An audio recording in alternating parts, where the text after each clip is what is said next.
Sita. Sakit, Bu. Oh, sakitnya kita doakan bersama ya. Semoga Cinta cepat lekas sembuh sehingga bisa berkumpul dengan kita kembali bertolak ilmu bersama ya. Amin. Ya, pada hari ini pembelajaran kita yaitu pembelajaran Al-Quran Hadis, di mana materi kita hari ini yaitu meraih berkah dengan sikap jujur dalam muamalah. Ya, satu kata motivasi buat kalian ya. Katakan yang hak atau yang benar walaupun itu menyakitkan. Kita harus bersikap jujur. Kita harus bersikap jujur dalam hal mengatakan apapun, walaupun itu nantinya akan dibenci sama orang yang melakukan kesalahan itu, tapi itu demi kebenaran untuk bersama. Maka kita harus bersikap jujur. Ya, materinya yaitu meraih hidup berkah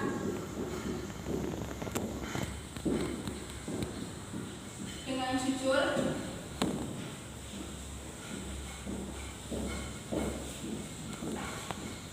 dalam muamalah.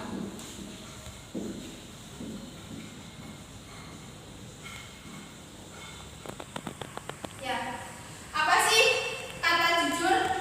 Apakah dari kalian ada yang bisa menjelaskan pengertian jujur? Coba. Saya, Bu. Ya, silakan Beko. Jujur adalah salah satu sifat yang melekat pada diri para nabi dan rasul, yaitu sidik. Ya. Sedangkan jika terletak pada manusia yaitu jujur apa? Perkataan dari seseorang yang dikatakan dengan sesuai dengan kenyataan, yaitu yang dinamakan jujur. Beri tepuk tangannya buat Mbak Ika karena telah menjawab pertanyaan. Ya, benar sekali ya jawabannya. Yang selanjutnya yaitu apa sih jujur dalam muamalah?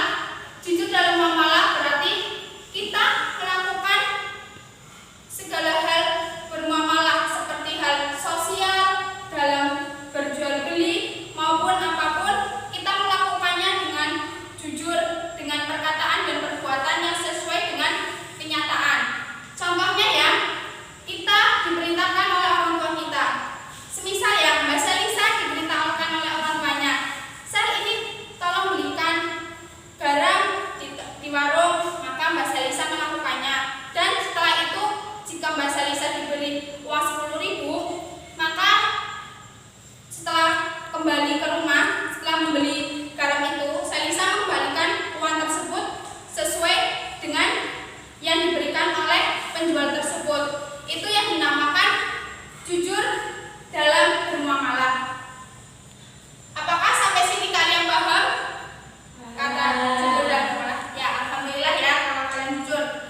Lah, terusan ayat yang menjelaskan tentang jujur dalam bermuamalah yaitu terdapat dalam Quran surat Al-Mutaffifin ayat 1 sampai 17 dan Quran surat Al-An'am ayat 152. Di mana di Quran surat Al-Mutaffifin ayat 1 sampai 6 itu menjelaskan ancaman bagi orang-orang yang curang dalam mengurangi timbangannya.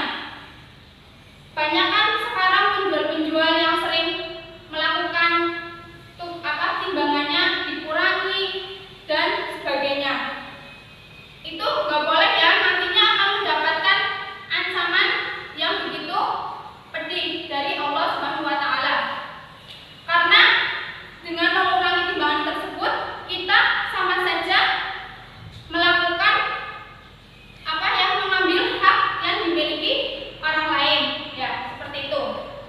Yang selanjutnya yaitu pada ayat 7 sampai 17.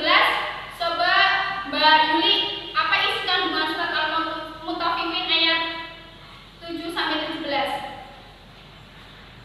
Isi kandungannya yaitu Allah menjelaskan bahwa catatan perbuatan orang-orang durhaka terdapat dalam daftar keburukan dan disimpan dalam buku khusus bernama Sijin, kumpulan buku-buku para setan dan orang kafir. Mereka itulah yang menyisakan para rasul dan risalahnya.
kamu ingat.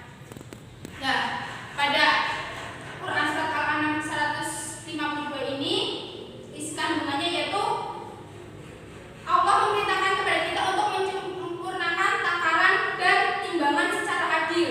Tidak boleh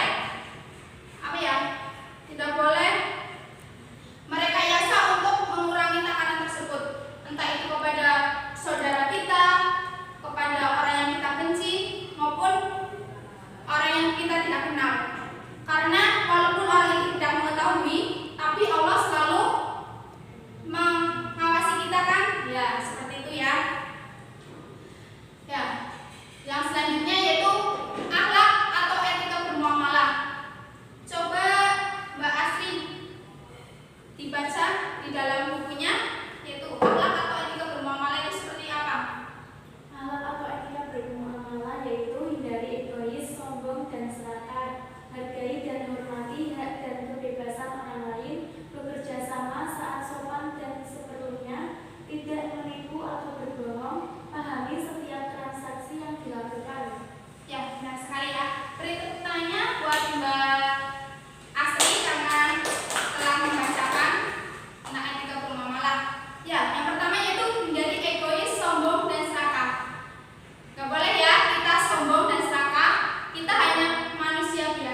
Selama ini jika kalian membeli sesuatu di toko ternyata uang kembalian dari penjual lebih dari jumlahnya, apakah kamu mengembalikan uang tersebut?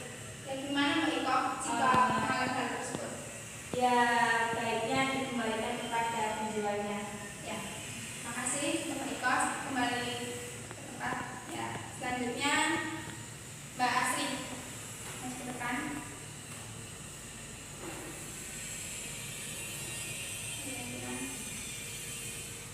Ya. Silakan ambil yang di sebelah sana. Coba bacakan. Hafalkan surah Al-Mutaffifin ayat 3. Bismillahirrahmanirrahim. Wa idza kaluhum aw wasanuhum yukhsirun. Coba ada artinya bisa di. Dan apabila neraka menapak atau meninggal untuk orang lain, mereka mengurangi. Ya, kasih ya untuk Mbak Astri. Silakan kembali ke tempat duduknya. Sekian ya pembelajaran hari ini. Sebelum menutup pembelajaran hari ini, Ibu Guru minta salah satu dari kalian untuk menyimpulkan pembelajaran hari ini. Mungkin Mbak Salisa menyimpulkan.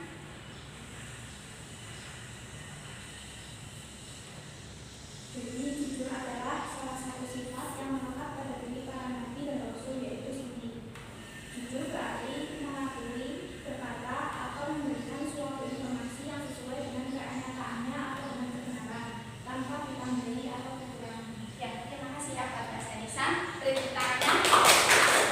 Ya, jadi kesimpulannya, dengan kita mempelajari jujur dalam bermuamalah, maka hidup kita akan berkah.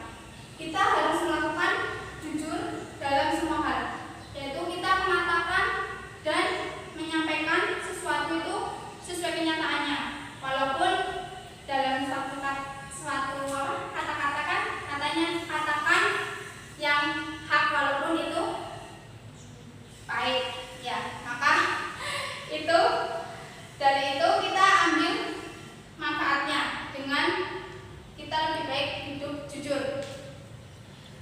Kita dengan sifat jujur itu kita melakukannya, maka kita akan